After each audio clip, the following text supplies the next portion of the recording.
absen? Tidak ada. Pada minggu yang lalu kita sudah menyinggung sedikit mengenai namanya atom. Ya kan? Atom. Kira-kira ada yang masih ingat pengertian dari atom? Ya, Pak. Gimana? Atom adalah materi yang tidak dapat dibagi lagi, namun masih ada partikel di dalamnya. Iya, baik. Berikan tepuk tangan untuk.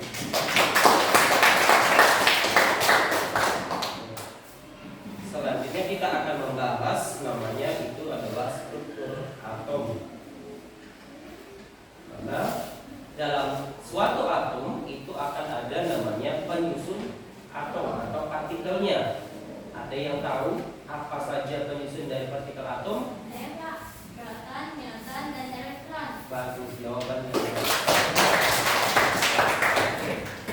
Dan di dalam suatu atom itu ada namanya tadi proton, neutron, dan elektron. Kira-kira di dalam suatu atom di mana letaknya? Pada suatu atom, proton dan neutron berada di inti atom, sedangkan elektron berada di kulit atom. Iya, jawabannya bagus. Dan selanjutnya proton, neutron, dan elektron itu pada suatu atom memiliki namanya muatan listrik. Ya, iya kan? Memiliki muatan listrik. Coba siapa yang bisa menyebutkan muatan setiap dari penyusun suatu atom tadi? Dari proton, neutron, dan elektron. Coba. Proton memiliki muatan positif, sedangkan neutron memiliki muatan yang netral, dan elektron memiliki muatan yang negatif. Ya, good job. Jawabannya.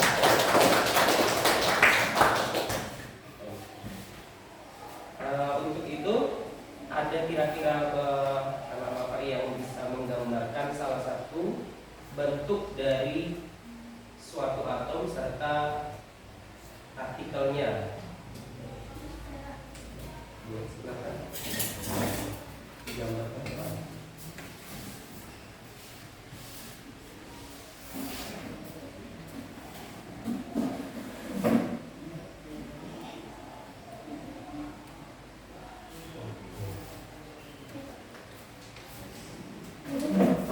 Kira-kira jawabannya benar? Benar. Ya, berikan tepuk tangan untuk Sri. Di mana di dalam inti atom itu ada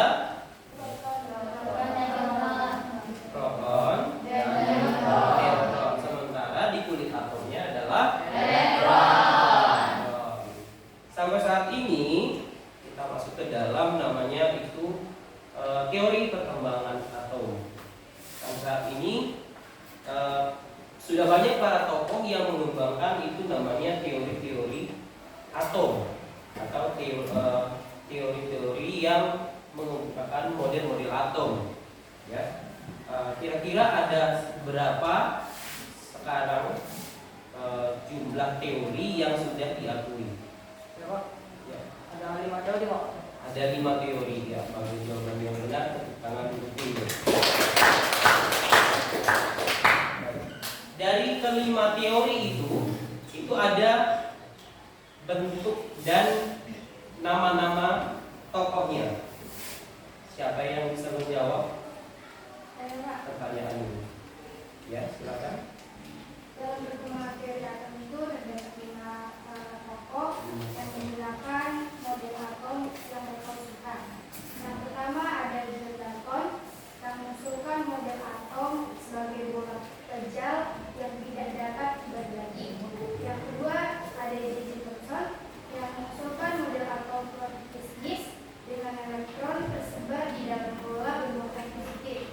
Yang ketiga ada Ernest Rutherford yang mengusulkan model atom dengan inti kecil bermuatan positif di tengah dan elektron mengorbit di sekelilingnya. Yang keempat ada Niels Bohr mengusulkan model atom dengan elektron mengorbit inti pada tingkat energi tertentu. Yang terakhir ada Erwin Schrödinger mengusulkan model atom modern dengan elektron berada dalam orbital yang memiliki bentuk dan energi tertentu. Baik, jawaban yang sangat bagus. Tepuk tangan untuk Asia. Jadi model atom yang pertama itu adalah model atom dari John Dalton. Model atom yang berupa bola baja. Namun dari model atom John Dalton ini ada kelemahannya sehingga tidak dipakai lagi. Kira-kira apa kelemahan dari teori atom Dalton?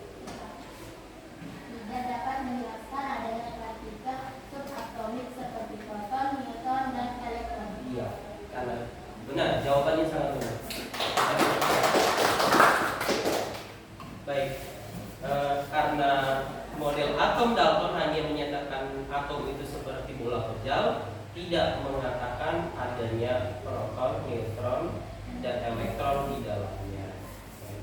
Semuanya sudah mengerti mengenai atom? Semoga dalam pembelajaran kita hari ini bisa kita lanjutkan ke pertemuan kita berikutnya. Dan Bapak akhiri, selamat pagi semua.